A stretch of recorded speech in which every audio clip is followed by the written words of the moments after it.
Hey everyone, this is Chris, and you're listening to One Cross Radio, and today we are doing another Quick Thoughts episode. Why? Well, because I was messaging Bex earlier, and our good friend Bex from Redeemed Otaku, who if you haven't checked out yet, y'all really should. Great podcast, and great person. Her and her wonderful husband, the Idea Man Tim, they are great people. Anyways, I was messaging her just because the anxiety was whooping my butt this morning and I needed a distraction. And since it seems like I'm just not going to edit that other episode I have locked and loaded for a while because the anxiety hits about that, I'm just going to record it instead. Trying to repurpose some of that energy like I've talked about before. And basically this episode is also my version of streaming, because I don't have a camera, I don't game enough to stream, and why would anybody want to watch me game? I understand watching other people game, and the conversations. Our good friend Carpenter Arcade, he's got a streaming channel on Twitch, and I've jumped in a bunch of times when my Wi-Fi's been good enough, and it's been a great time. Same with our friend Monotone Waldo, also on Twitch. So I'm not commenting on streaming at all. I'm just saying nobody would enjoy watching me stream. But I am trying to get out of the anxiety by doing this, and I'm currently playing Resident Evil 6. It's my first Resident Evil game. I don't think they had the first one on PlayStation Now, so that's why I'm going with 6. Anyway, so this is a quick thoughts episode, and sorry, there's a hair in my mouth. it's That's a Luna hair. It's just everywhere.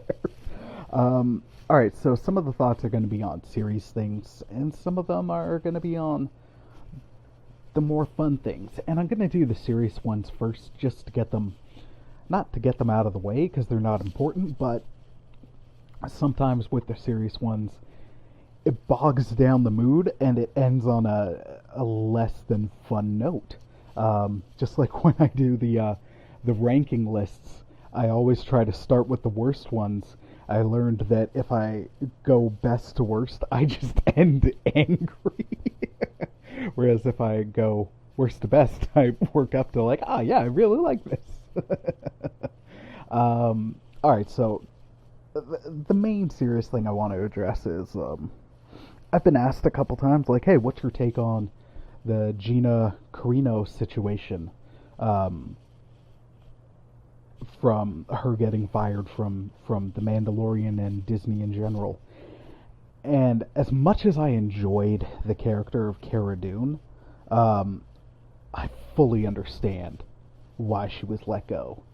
And it makes 1,000% sense. We can have a conversation about cancel culture, and the pros and cons of it. That's a good discussion to have. And you can talk about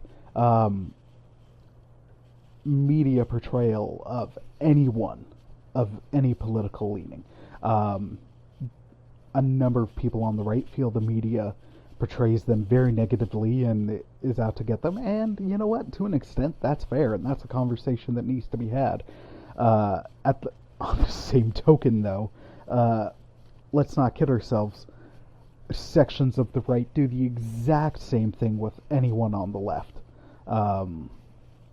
It's very much a two-way street, and it might be more from one side than the other, and your perspective might not see that.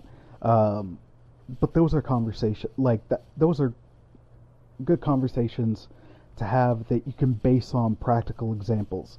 Her analogy, though, that you can some of the persecution, and I'm using air quotes, the right experiences is similar to the early happenings in Nazi Germany and the treatments of the Jews.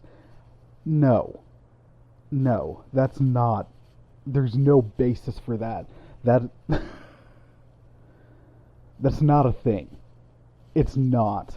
It's simply not. And it's ignorant at best and grossly insensitive and offensive at worst. With both of those things in the just simple ignorance at best. Like, that's the thing. There's no... I'm not even saying she did it with any malice or anything like that, but no, that's not a statement that you can argue. That's not a statement that you can back, and to me, frankly, that's not a statement you should make. You can think it, you can have that conversation.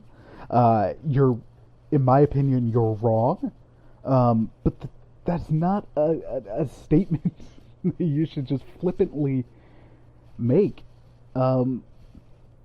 Because it's so wrong, and again, ignorant at best, but still insensitive and offensive and wrong.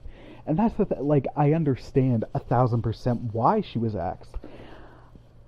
I'd be more surprised if she was kept on. Because let's not kid ourselves, she has made numerous other statements. It's not like, oh, she was all hunky-dory and then she just dropped this. Like, there was a couple other ones leading up to this, and this just seems like, alright, we can't brush this one away or we can't ignore it. It seems like the straw that broke the camel's back. So, I'll miss her character of Cara Dune.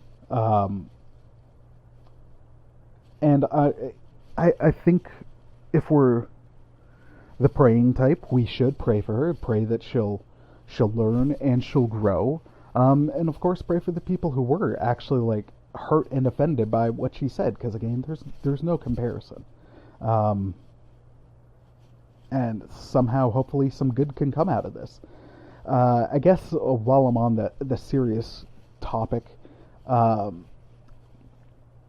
like I love talking with Christian, aka Carpenter Arcade, about Star Wars stuff. But often I'll avoid certain channels and sections on YouTube because it just gets into the rumor mill and all that, and I just find it super negative. And earlier this week I was kind of reminded of that. Now, I'll make a distinction. Doing videos about theories and rumors where it's just about the story aspects, it's not fully my bag, but it's interesting and they're fine. So I'm not trying to throw all rumor stuff under the bus. But when stuff gets into like, oh, the behind the scenes stuff and it's the evil Kathleen Kennedy, which you can have a conversation about. There's a good conversation to be had about some of the decisions made under the Kennedy administration of Star Wars. There's ample room for that, but when you get into that area, and it's like, oh, it's the feud, and she did this, and it's all inner turmoil and bad, and then at the beginning and at the end, it's like, but again, this is just rumor, and take it all with a grain of salt.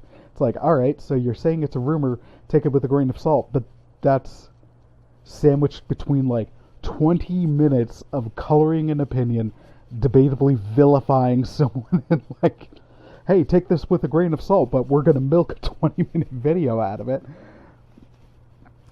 I don't see the good in that. And that happened, there's been so many videos because of that coming out of the Gina Carano situation. And then people being like, Twitter is taking away our freedom of speech. Homie, freedom of speech means the government can't go at you about things you say. It doesn't mean there's no consequences for what you say. And Twitter ain't the government. It is a service that you sign up for, that you agree to, that you, like, they are a company. They are a corporation. They have every right to ban you. They absolutely do. Like, it's just so funny and sad and perplexing. And I'm gonna move on. So yeah, in short, pray for that situation, and hopefully some growth and good can come out of it. I was about to say I'm doubtful, but I'm hopeful. All right, moving on to the lighter side of things. Uh, I've been watching a bunch of monster movies lately, kaiju films, and they're a lot of fun. And I was even saying, I was tweeting about it when I was watching the excellent 2019 King of the Monsters. And to me, that movie is excellent. I know some don't like it, and I'm gonna try not to harp on that too much because I mean, art is subjective, and I can get why. But also to me, I'm like, I friggin' love this movie. And something I've loved about the legendary MonsterVerse movies is, like, even though my giant fandom when I was a kid was Star Wars, like, I had space marathons, the Space Channel in Canada, where they play the old dubs of the Showa era Godzilla movies. So I saw a bunch of those as a kid, and I loved them. And I started getting some of the toys. I still have um, my Godzilla action figure from the Heisei era in the early '90s when the toys were getting released over here. And I love that Godzilla, and I've got an attachment to the Heisei era. And as much as the franchise can be a deep exploration on heavy subject matter and themes, atomic testing, uh, bureaucracy paralyzing a country, amongst other things, it's also like giant monster fights and some heavy commentary and some unheavy commentary. And like 2014's Godzilla, I full on fangirled when you got the charge up for the atomic breath. And then in King of the Monsters, I fangirled anytime King Ghidorah was on the screen. I was like, oh my gosh, he looks so awesome. Um, and it just, what I appreciate about that movie is it brings back a joy that I had from things when I was a kid, when I guess things were simpler and easier. And they remind me of that time. And to me, that can only be a good thing. Because then I can also enjoy it as an adult, but with that childlike nostalgia to a degree. Without the cynical shadedness of growing up. It's also interesting. I've listened to some podcasts recently where um, I can't remember the name of it, but their stance was like, America should make Godzilla films. This isn't our story, and we really shouldn't do this.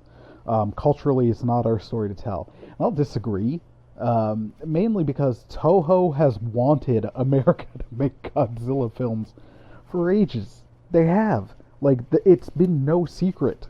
So just on that level, it's this interesting thing where we want to be sensitive to other cultures and the stories that they'll tell, but that's also not accurate, where it's like the company that created it has been interested in this happening since they created this thing.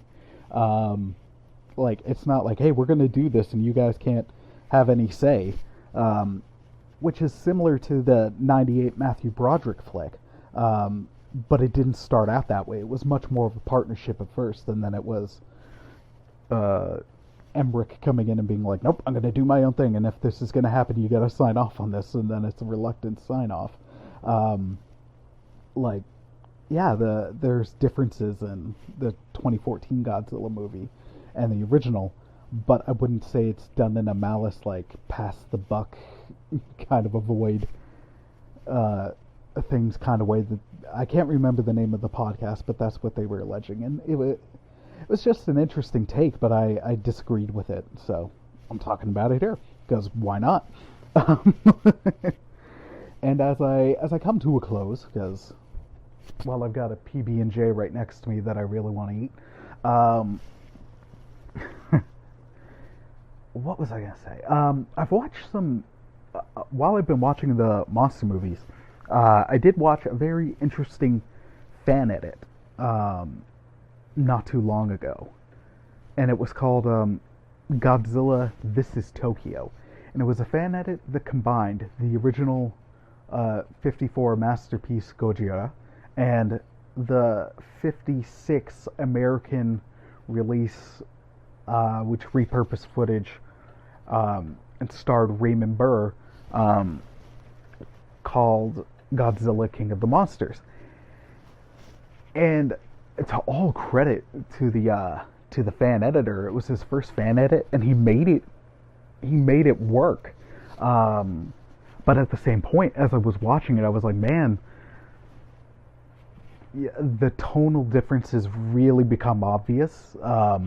Even aside from the limitations of they poorly dubbed the Japanese actors with English voices that don't match the character, or the the vocal range of the character in the Japanese edit. Like, I can't fault the editor for this. But then also, just, I would be so interested to see, in a way, a marriage of those two stories, but that tonally works, like, that still has the tone of Gojira. Because King of the Monsters is just very much a B-monster movie. And Gojira is like a meditation on nuclear testing and the horrors of Nagasaki and Hiroshima. Like those kind of things. So the Raymond Burr stuff, the insert, I was like, you know what, bravo for someone attempting this. Like, it's interesting. I'd be interested to see like, to make that really work, I think you'd have to rebuild it from the ground up and not piece it together. But it's still a fun fan edit. Like, that, kudos to the guy who made it, and that's why I'm also recommending it. Like, it's worth the checkout. It's worth the watch. So yeah. The final thing I'll talk about is also, we did a poll on Twitter recently, and we are going to be adding a new sub-series to the podcast. I just don't know when we're going to record the first episode. But occasionally, listeners, we do toss up polls on our Twitter. So follow us on Twitter at 2099OCR. We also do stuff like that on our Patreon before we do on Twitter. And on our Patreon, we toss out behind-the-scenes stuff, and I won't say blogs, but mini posts that we just don't do on Twitter. So if you think you can become a patron, that'd be awesome. Head on over to patreon.com/onecrossradio. But yeah, we did a poll, so we're going to follow through with it. We're going to do a new sub-series. I haven't figured out the name of it yet, but it's kind of going to be like Make Your Pitch, which is going to be the idea of pitching either a remake, a reboot, a new show, or something that hasn't even been adapted. And this could look like Make Your Pitch Wonder Woman 84, because Wonder Woman 84, it's not good. I'm not trying to pick on it. It's just a practical recent example. You could also do like a Make Your Pitch on the Star Wars prequels or sequels, or a property that we haven't seen adapted yet, like Zelda, like adapted to a film or an anime or a show or something. Which I've been watching a lot of Zelda videos online recently, and it's crazy interesting. So yeah, I'm excited to get to that. I'm also hoping to revisit some of our other series. We've got a couple recordings of Unmade coming up, so I'm really excited for that. We're going to be recording about Godzilla and the Alien franchise soon, so that'll be interesting. And then we've got a couple episodes to record with our friend Steve coming up, which I'm really looking forward to, and a couple Into the Weeds episodes as well. So keep listening, homies. Thank you so much for your support of One Cross Radio. I'm slowly seeing it grow, and that's been wonderful and awesome. And if you can, drop us some reviews on iTunes. That would be wonderful. And for those that have already reviewed us, that's great. Thank you so much. I'm really appreciative of the reviews, and thankfully a number of them have been 5-star. My joke has been, hey, we're a 5-star Frog Splash podcast. And that's been wonderful. And Sometime soon I'll read those reviews out. I just don't have the picture on my phone. Um, and even if we're not a 5 star, drop us a review. But especially if we're not, let me know why. I'd love to know. I got a 1 star rating, and that's the one I'm really curious about. Not like I'm upset, but it also there was no review. So it's just like I can't even try to improve because you're not telling me what's wrong. Is it just you don't like me, or the sound wasn't good? So if you're, please drop a review when you can and let us know the constructive criticism. I'd love to know. All that being said, hope you're staying safe. Hope you're being well. Praying for y'all. And if you can pray for me, I am job hunting right now, which is hella stressful. And there's been a number of... There is a promising lead, but we'll see where that goes. And there's been a couple either no returns or, hey, thank you for applying, but we're going in a different direction, not even getting to the interview stage, which is so fun. So please keep that and me in your prayers. All that being said, hope you're having a wonderful day. Take care, and God bless, my friends. Peace!